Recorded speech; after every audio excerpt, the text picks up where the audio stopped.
Hello everyone, welcome to my channel. So this is my first video on the technical side. Today we are going to talk about there is a microservices. What is a microservices? Microservices is all about the buzzword. So how it's a microservices? You can able to build with the Python using Python. So many people are using it Java. There is a lot of libraries and modules and so many codes it's available. So here we are going to talk about how we are going to build with the by using Python-FastAPI with the microservices. Here we no need actually, if you are going to build with the microservices, you need to have a Kubernetes and blah blah things and service discovery, so many things is required. But here we are going to see it in a simple Google Cloud, how we are going to build with the microservices. Okay, so this is a simple architecture. I built it with using Google Cloud with the cloud and serverless application. Okay, you're going to build with the using fast API. In a few minutes you can able to build with the some APIs and multiple API services. You can able to build it, and you can able to interconnect with services. You can go with very easily. So one service to another service, there is a something called Cloud Run Invoker services there. There is a PubSub, it is there, and you can able to the distributed tracing. You can use it Google Cloud Trace to enable it easily. All these things you can do. So please look at this the entire architecture diagram. I'm going to explain one by one. So these are the things actually mainly. So Google is nowadays offering, there are wide range of web application building blocks and all.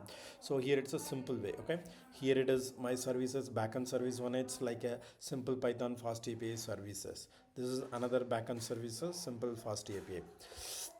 Okay, these two are, I'm storing it using it in the Google Cloud Spanner. It's nothing but it is a just a relational database. It's Google offering it. Okay, it's a highly scalable.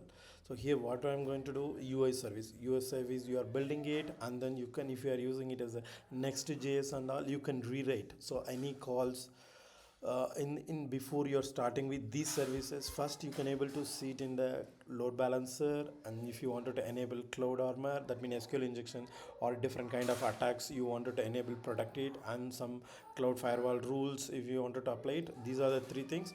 Any application building in the Google Cloud, your project, you can able to build it, and you can able to authorize using it as a cloud IAM authorization. You can easily doable. If you don't know much about this, if you Google it, or you can see it a lot of YouTube video channels. But let me know if you wanted us dedicated some simple videos that I can able to upload it.